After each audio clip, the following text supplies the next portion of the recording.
We check our phones, our emails, and even our social media every single day. But how often do we pause and check in with the most important person in the room?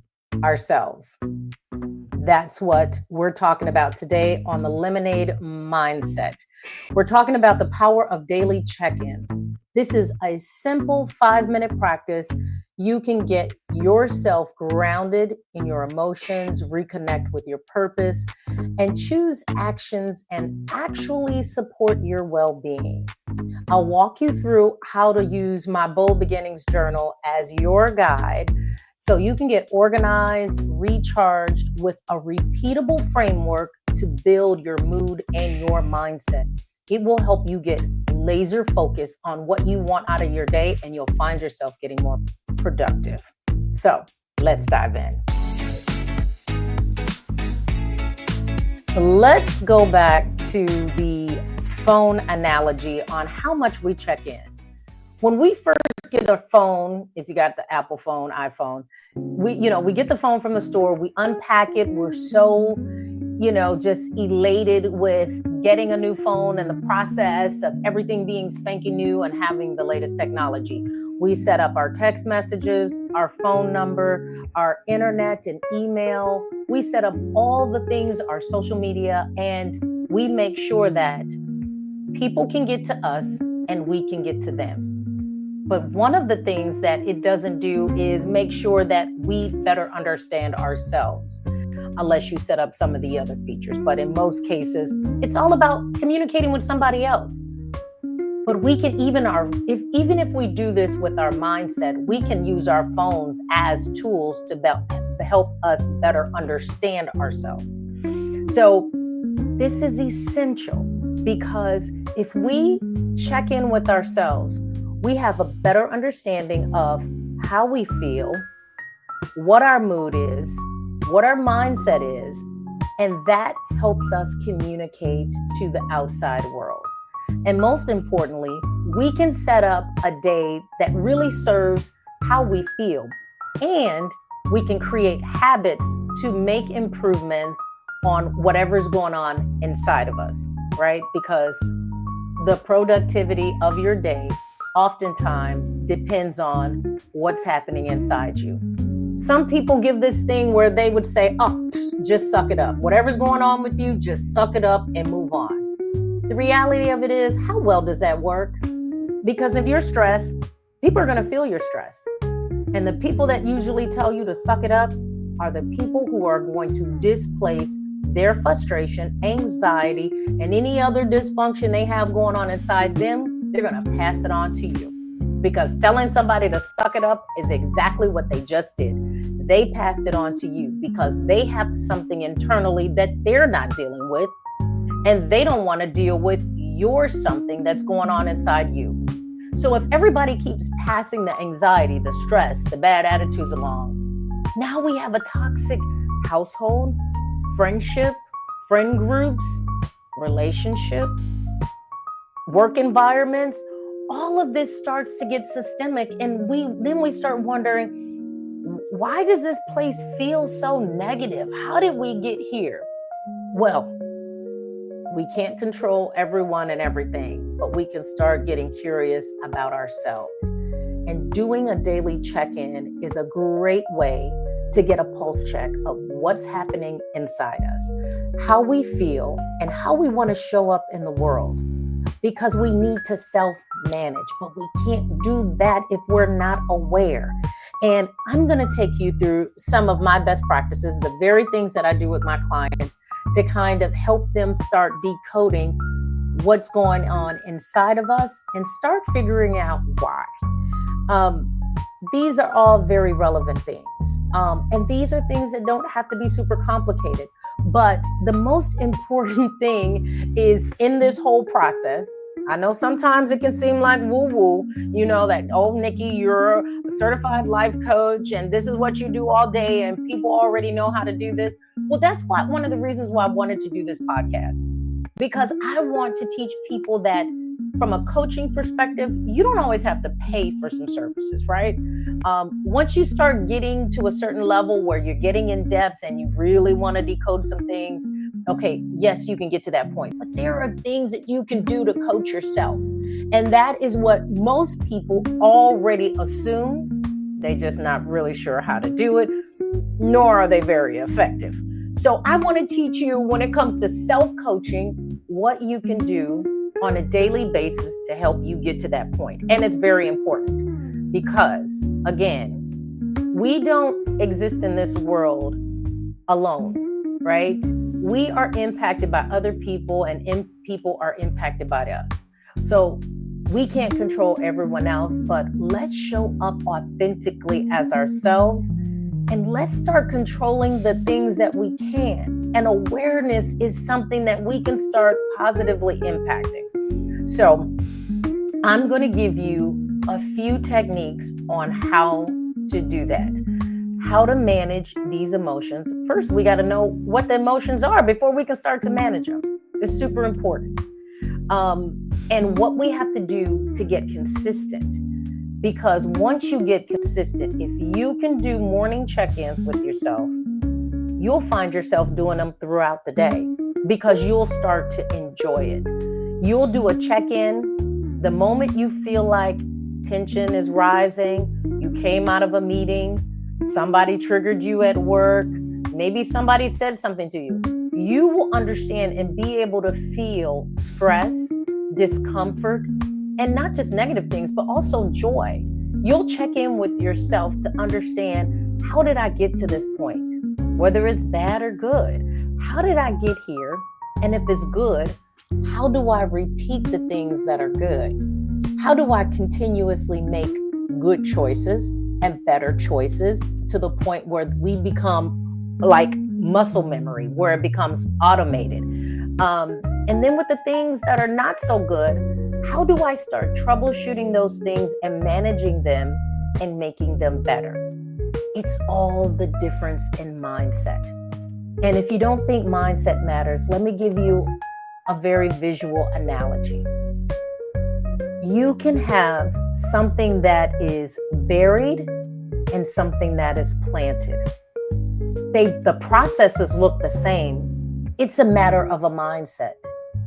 If you feel that you're in a troubled situation, you can feel like, man, I am buried in work. Another scenario could be, I'm planted. I am planted in a situation and I'm going to prioritize the thing that I can pull out of this that's going to help me the most. And that's what I choose to focus on. So even when you look at an actual plant, when you look at a seed, that seed is buried, which means that this is the end. Or you can look at something that's planted and you can say, this is just a dark beginning, right? Both of them take place in the dark. Both have to go through something. The planted person feels like my growth, my best growth is happening now. It's happening in the dark. Nobody can necessarily see it, but it's still happening, right? That's a complete difference in mindset. Complete different. And so the difference is the person who feels like they're planted versus the person that feels like they're buried. The person that's planted already understands a process. To be a seed and be buried, you know you have to start underground. You need to start in fertile soil. You know that with a little water and a little nurturing, that something's going to break open and growth is going to come from that seed. And eventually it's going to spring through the ground, out of the dirt, and into the sunlight for others to see. Now, if you wait for somebody to see your planted situation, chances are you're going to be buried because you're so focused on the outside that you forget what's happening on the inside. And this is why this process is so important. So let's get to it. I want to get to the best parts of where we teach you how to do this, but controlling your mind, right? So oftentimes people try to control somebody else's mind. Why? When we first need to start with ourselves. So I use my journal. I put hearts on here, so I knew the difference between mine and some of the extras that I have here in my office. But I start with my journal, and you can do this. Not necessarily with my journal. You can do this with a piece of paper if to just get you started. I don't want you to say, oh, when I get one of those, I'll get started. No, because time is promised to nobody. We need to get started right now. So if you need to, pause the video, go somewhere in your office, wherever you are, in your car. If you're outside waiting to pick up somebody, or you're waiting for your groceries, a delivery or something like that, look for a scrap piece of paper, a pen, a pencil. We can do this exercise together. And I tell you, this is something that you can do, and you don't have to pay a lot of money in order to start getting the benefits of journaling. But with my journaling, I know a lot of people do it, and it's great when you can have blank sheets of paper and actually just free flow writing, right? The only issue with the free flow writing, if you're not used to that, it kind of gets a little mundane, and you really don't know where to go from one place to point A to point B, right? And you might feel like, I'm not really moving anywhere doing the free flow journaling. Maybe I need a little more structure. I need something guided, right? And so in my journal, I start with guided questions for you, so that by the time you go through the questions, you can get to the blank side of the page. You can get to that point, but you've already started your brain to thinking and processing that you're ready for that part, right? So this is taking you through a process. So I've been a person who's been journaling since I was in second grade, and I'm very comfortable with journaling. I've done it off and on, but I know sometimes you get these stints where it's tough to do. But journaling, I am a huge advocate for it. And let me tell you, this isn't just nonsense. They said that people who journal are more likely to accomplish their goals simply because their thoughts are more organized, structured, and repeated. And they are crystal clear about what they're here to do on a daily basis, right? Everything becomes relative to that goal simply because they've identified it, created structure around it, and you can visualize it. It becomes clear as a bell what you're here to accomplish, and that's what people lock in on. So you increase your odds to accomplish that goal by at least 40%, according to recent studies. And when we're clear on what our goal is, we can see opportunity. Even through challenges, we can still see opportunities because we're laser focused on seeing anything relative to the goal. So I don't take this goal process simply. And these are the very things that our executives are doing. I've coached people at Fortune 500 companies, leaders, upper level management, entry level people, students, teachers, professional athletes. I've coached a lot of people. And let me tell you, the human brain is a very interesting thing, but there are some things that unequivocally work. They just work. And there are probably some other techniques and things that we can do, but why skip over the things that are already proven to work for something that we're still looking to discover? So I'm starting you out with something very foundational. So I hope by now you've got your paper, you got a pen, if you don't already have one of my journals. So we're going to show you up close, and you get to see what this looks like. This is literally the check-in section. It is this tan color. It starts off with, over here, the date. You put that in. The date is important because this is like we're keeping a record, right? This is your journal. Your journal is a historical record of your emotions, feelings, and thoughts, right? This is good. This is a good thing because this is how you start to understand your patterns. And if we need to build new patterns, if we need to just build around your patterns, maybe we need to break some patterns. We won't know unless we understand who you are. This is your process. And let me tell you, I'm saying us understanding it, but this becomes a very private and intimate process of you understanding your inner thoughts. Because I would rather you do that privately, walk out your door and know exactly who you are, exactly how you feel, and what you intend to do today, versus driving down the street and trying to figure it out, right? You've already put yourself at a disadvantage. One, you're driving distracted. Two, by the time you figure out what your goals are, you have probably missed 3 or 4 opportunities to do something towards your goal. So when we get back to this journaling process, we're getting very clear at the top of our day so that we have the rest of our day to actually implement it. So we're going to show you some up-close video of what we have in terms of the check-in. The first question, as you write, is your mood. I want you to write the word mood on a scale of 1 to 6, 6 being fantastic, 1 being like, ooh, help me now, because I'm struggling. I'm on the struggle bus. And let me tell you, I do my own journal. And so I have checked some 1s in the past, but I don't let that go too long because I'm like, whoa. We're not going to get done what we need to get done like this. So something's got to change, right? So, because I know myself. So on a scale of 1 to 6, 6 being the best, how would you describe your mood today? And let me tell you, there's no right answer. There's no perfect answer except the honest answer. Answer honestly. What is your mood like today? How do you feel on a scale of 1 to 6? And be honest with yourself. The next question is stress. On a scale of 1 to 6, 6 meaning 6 is the best. I feel very little stress. I'm feeling good. 1 is I'm very stressed, right? The lower the number, the stronger the emotion, right? The negative emotion. How do you feel today? What are your stress levels like? This is a very important question at the top of your morning, because if you are at a 1, you might need to change what you do for the rest of your day.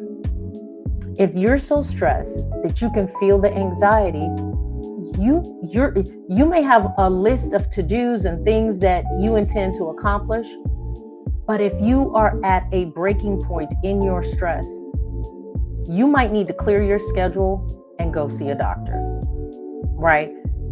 It's important that you measure this now rather than being on the road, walking down the street in an office building and have a crisis.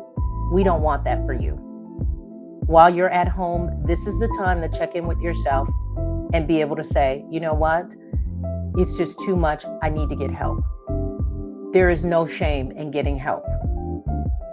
Mental health is health, just like physical health.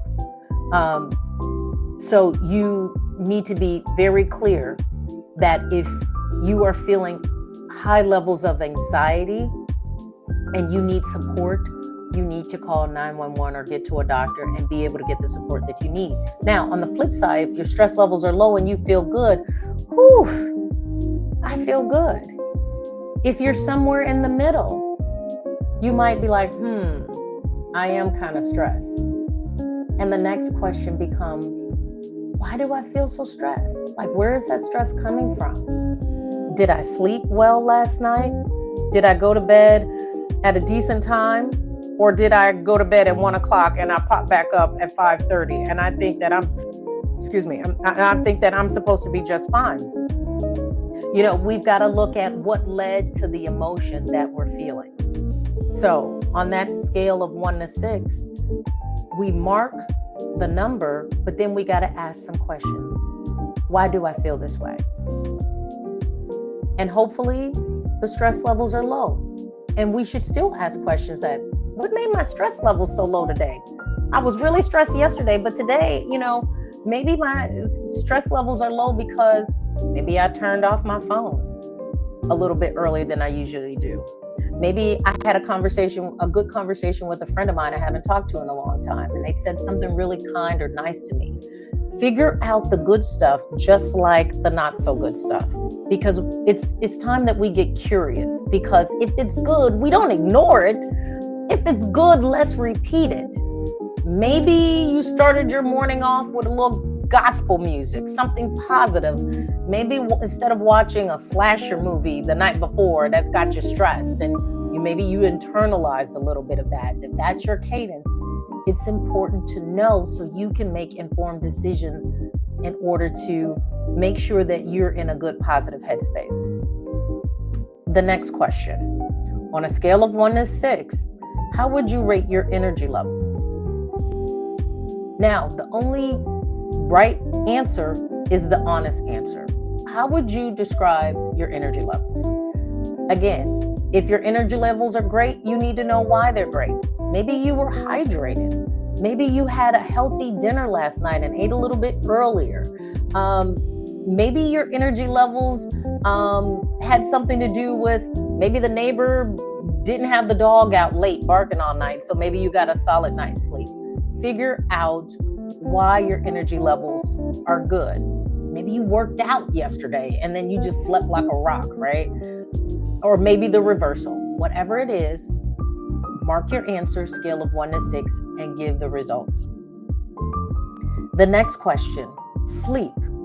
How was your sleep? All of these, and you will notice, all of these are starting to tie in together, right? Because all of these things impact your mood. Do you know that scientists have made a comparison to sleep deprivation to feeling like you're actually intoxicated, aka drunk?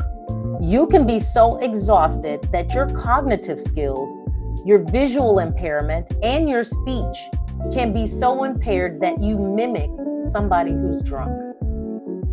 Now, I'm a mother of 3, and I've had those long nights where the baby wouldn't sleep and was walking around like a zombie the next day and not quite sure how I got through it, right? We've all been there at some point or another, but the key is to be aware of how you're sleeping and the pattern and how long you've been doing it for. That's why these are the questions that we've got to ask daily on a consistent basis so we can figure out where the patterns are. So after we go through those 4 questions, your mood, your stress, your energy, and your sleep, now we can start looking at, okay, when we put all that together, if we're feeling bad, if we're feeling stressed, we might have some kind of indicator of why that is. And we can manage our day accordingly. We can take some things off our calendar, add some things on our calendar. Again, if we're at the extreme and we need to see a doctor, we need to handle that business and we need to move some things around. Health is wealth. Health is priority, right? Sometimes it's just knowing, okay, I'm not that bad, but if I know mentally I got a couple things that aren't working in my favor, then I know I need to work a little bit harder to manage myself today. That might mean I might have to pause and take an extra walk, get outside, do a few extra things to manage my mindset, but at least I am aware and not pretending. And in some further episodes, I'm going to talk about the imposter syndrome. When we try to hide all of these indicators and leave the house and act like nothing's wrong with me, I'm fine, everything is good. No, it's not. Because you're snapping at everybody, your patience is short, the headache, you may have a lot of indicators that everything is not fine. So we want you to show up authentically, but we also want you to be managing real authentic emotions, right? So after we go through that section, and I talked about some of the developmental sides of these evaluations, but there are also things that are really great. And you need to give yourself a gold star if you're doing something great. If I'm going to sleep and I'm getting good sleep, I put myself at an advantage simply because I went to sleep on time. Or if I've managed my stress, I had maybe a run-in with the boss or one of my coworkers, but I'm still feeling good the next day, then you know what? What am I doing right? What am I doing to help manage that? Right? We're trying to build resilience.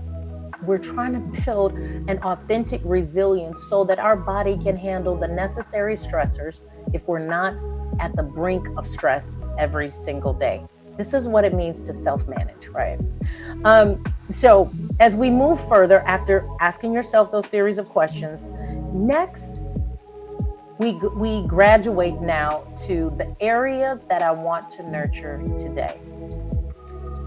This is really important. because I have several categories of how I can nurture myself. First of all, the ideal of nurturing yourself might be kind of new for some of us. Like, what? Nurture something? I thought that was just for the weekends. No, you need to nurture yourself every single day.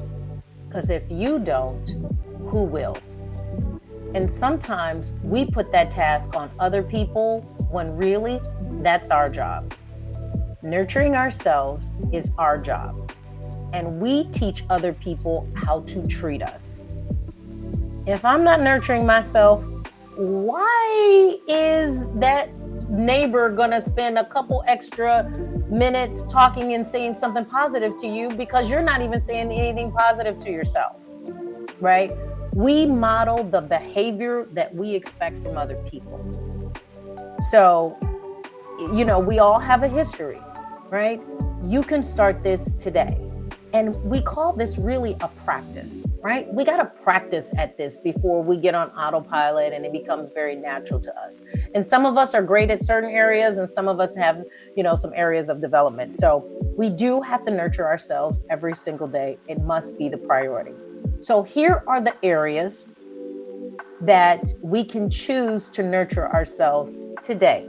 Now, before I name those categories, in most cases, I really encourage people to choose one, maybe two. Why? It's hard to change your whole life in a day. I am an optimist by nature. I am a coach, but I know that this sometimes is hard to do things that you normally don't do. So I recommend people choose the one, maybe two things that would give you the most improvement in a day. Why? Because we want you to be able to focus. We can't focus on too many things. You're already busy. So let's focus on just one or two things. So here are our categories to nurture today.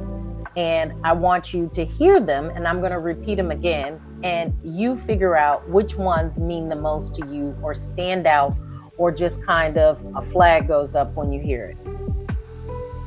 Today, I'm going to nurture my stress, energy, sleep, mindset, water or food, movement. Those are 6 categories. I'm going to repeat it again because I know you got your little paper and your pen and you're trying to keep up with all the things. So I'm going to repeat them again.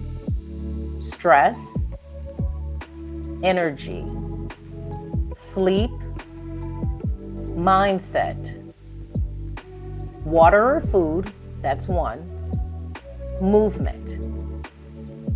Why are those things important? Because those are the essential pieces that really help us to get real self-aware. These are all things that we can control, relatively speaking. And when we say that we're going to nurture this area, it doesn't mean it's going to be perfect, all of a sudden. What it means is that I'm going to be mindful. I'm going to be mindful about my stress. If I'm getting headaches and, having stomach issues, if I'm short-tempered, and you know yourself, and just because nobody says it to you, they know too. If stress is the thing that you're going to try to nurture, then that is the thing that we're going to write down today, and we're going to take it with us. And just know, I'm focusing on my stress. I'm enhancing my stress. And you can start looking at the things that are contributing to your stress levels, right? If I get up late in the morning and I'm rushing, that might be contributing to my stress level. The fact that I don't get up early enough. Maybe I'm going to bed too late because I'm binge watching a series, right? I've got to pick and choose. I've got to make some decisions if I want to really tackle this thing at the root. I'm going to tell you something else for my parents and some of the people that just live with a roommate or a partner. Something else that's going to contribute to your stress level is screaming through the house. If you're screaming at people to hurry up, get ready, we're running late, do all these things, yelling at them about something that happened the night before, you think you're transferring that energy to them. And yes, to a certain degree, You're transferring that energy, but the yelling is just contributing to your stress. It's not diffusing your stress. You're raising your stress levels. So maybe, just maybe, the way you contribute to your stress level is managing your tone. If you can manage your tone, you may be a little bit more in control of your emotions. If you're writing in your journal and you're talking about the things that stress you out, now you've at least expressed them to someone who is listening. You are listening to you. Even if the person who might be part of the source and part of the reasons why you're stressed, let's decode this thing with you. And if that person chooses not to listen, well, you cannot control that other person, but I'm going to control how I respond to whatever it is that's stressing me out. If I'm changing my tone, maybe if I'm stressed, maybe I'm going to choose at my highest stress levels, maybe I'm going to walk away from that individual and come back when I feel a bit better and more in control. If someone's yelling at me, maybe I'm going to choose to walk away from them. I will come back and we can have this conversation when you are more in control, because I'm too grown to be having this yelling competition, stress match with you. So when you get it together, I'll be back. Because that's a choice that you can make. You can decide what you're going to tolerate and what you're not. So those are just a few examples. Every scenario is different. I don't want to oversimplify, but these are the kind of choices and decisions that are still within your reach. You can make these decisions. And once you get very mindful about how you feel, how you want to feel, your patterns, and how you communicate, you will realize that there is a whole source of options that you have not quite yet mastered, that you have not exhausted. And building consistency around those things can nurture your mood, your feelings, your well-being.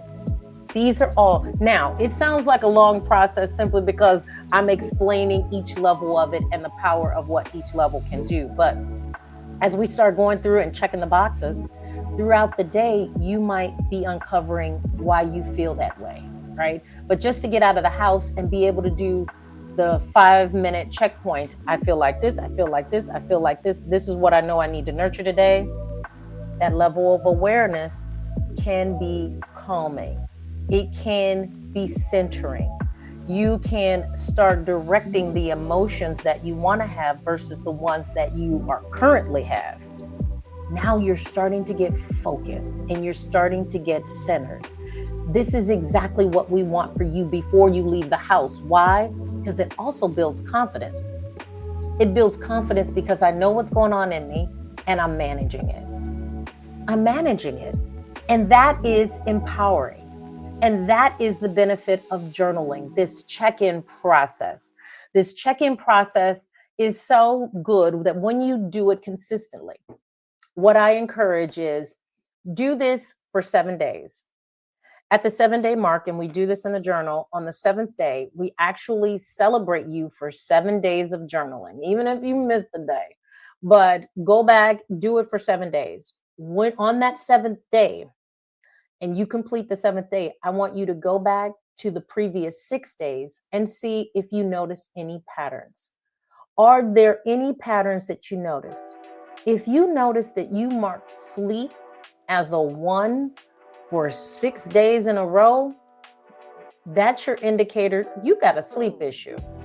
And you don't have to pay somebody to tell you that because you've just done it in your journal.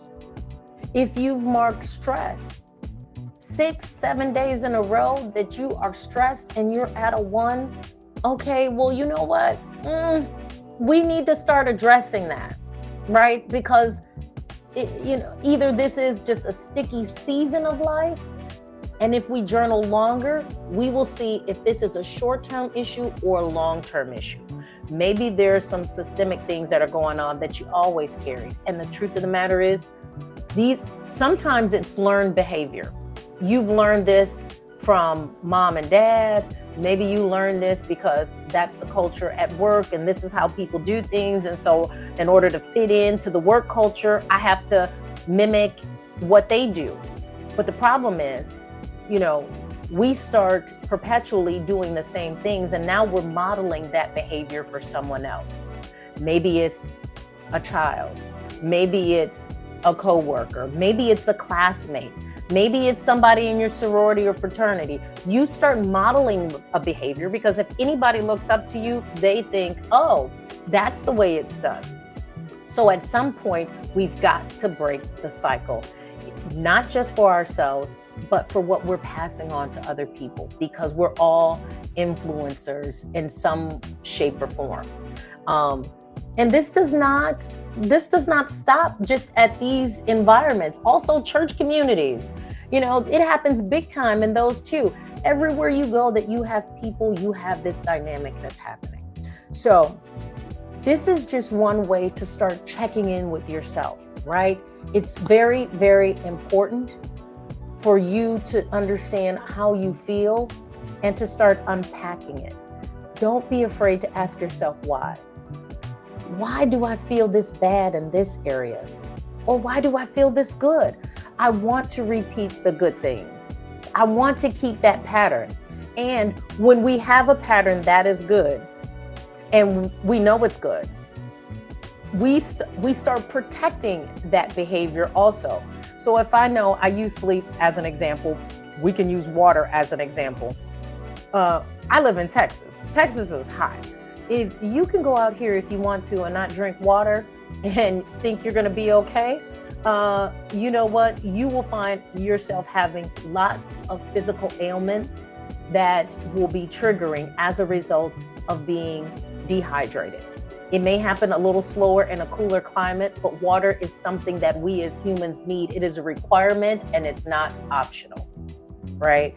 So when we start looking at these things, we can build healthy habits around that. You can have water on your desk. You can have water in your car.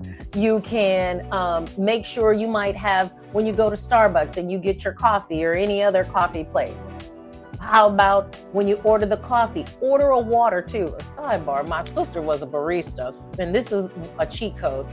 My sister used to tell me that the water at Starbucks is so filtered and good that many times it's better than the bottled water we pay for, and you get the water at Starbucks for free.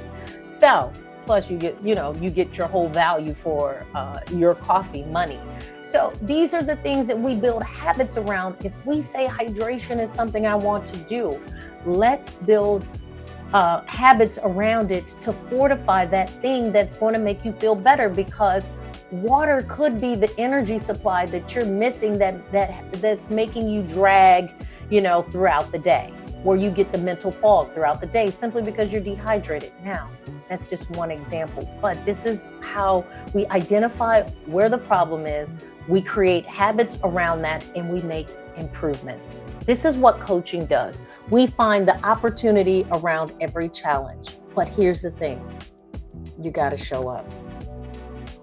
You got to show up for yourself. I can give you 1,000,001 solutions, but if you do not show up for yourself, it's not going to happen. It's not going to happen for you. So the most important thing in this conversation is showing up consistently for yourself, no matter what you feel like, no matter what you think the answer might be. Show up for yourself, because you're going to be better on the other side when you do that consistently, because you're self-aware. That's what we're here for. I named this podcast the Lemonade Mindset because life gives us lots of lemons. You could set your watch to it. But you know what? You can't have lemonade without lemons. Lemons are the key ingredient. The challenge is the key ingredient, because behind every challenge is an opportunity. We just have to adjust our lens, adjust our focus, adjust our thought process to be able to find the opportunity, right? Your mind is the sweetness that brings lemonade, makes the lemon lemonade. Your mindset, the coaching, the journaling, it's discipline. We find some discipline one day at a time for 5 minutes a day. If you do this 5 minutes a day, you start getting very curious about who you are. You start valuing yourself at another level. You can buy all the purses, cars, shoes, all the designer stuff, and it means nothing if you are not willing to go into the deepest part of your thought process. It means nothing. I've seen people who had all the things, lived in the nicest house, and had drove the nicest cars, and miserable, because they refused to do the mental work, the real mental work that matters. You deserve it. At the end of the day, you deserve joy. You deserve peace, and you deserve progress. But you've got to show up for yourself. It is essential. So, what I promise to do is keep showing up for you with the Lemonade Mindset podcast, because bring your lemons. Add your questions to the comment box. Hit subscribe. I will reply. I will bring your coaching questions to life right here, because if one of you have a question, somebody else has the same question. And if you got a question, chances are, I've been doing coaching a long time. I probably answered it for somebody else too. I'm here for it. This is what I do. This is what I love. This is what I feel like my calling is to talk about how to make lemonade in this lifetime. There are so many people that have an abundance and still feel like they have little. I know people that have a little and they live like they have abundance. It's all in a mindset. It's all in a mindset. So keep showing up. I welcome you here. I'll have a link in the description. So if you want to fast forward and you want more structure with this journaling process, you can get my journal. I got a few different covers that are, I have one, in gold. I got another one in black and gray, so aesthetically, whatever you like, I got a couple different options, but I got a lot of cool surprises and tools to help you get there. And if you do this process, I also want you to put what kind of response did you have? What did you figure out? If you think it's super personal and you don't want to put it in the comment box because you don't want anybody else to see it, you can DM me. We'll have my contact information in there, and you can send me what you discovered in the process. I know that you can do this. We're going to come back, and let me tell you, this is just the tip of the iceberg. We're talking about journaling. There's some other tools. We're going to talk about some things. We're going to talk about jobs. We're going to talk about family, how to stay employed, how to live your best life, because coaching is a lifestyle, right? We want you to live a really good life. And it's possible. It's so very possible, but you need to show up. So I'll see you on our next episode. Thank you so much for joining us. Check out the description. We have some links, tools, how to get in touch with me. Share your comments, feedback. It's going to be good. And we're going to have guests. So it's not just going to be me talking. We're going to have some other people in here talking about and decoding their lemons and how they made lemonade. So stay with us. I'm so glad y'all here. Hit subscribe.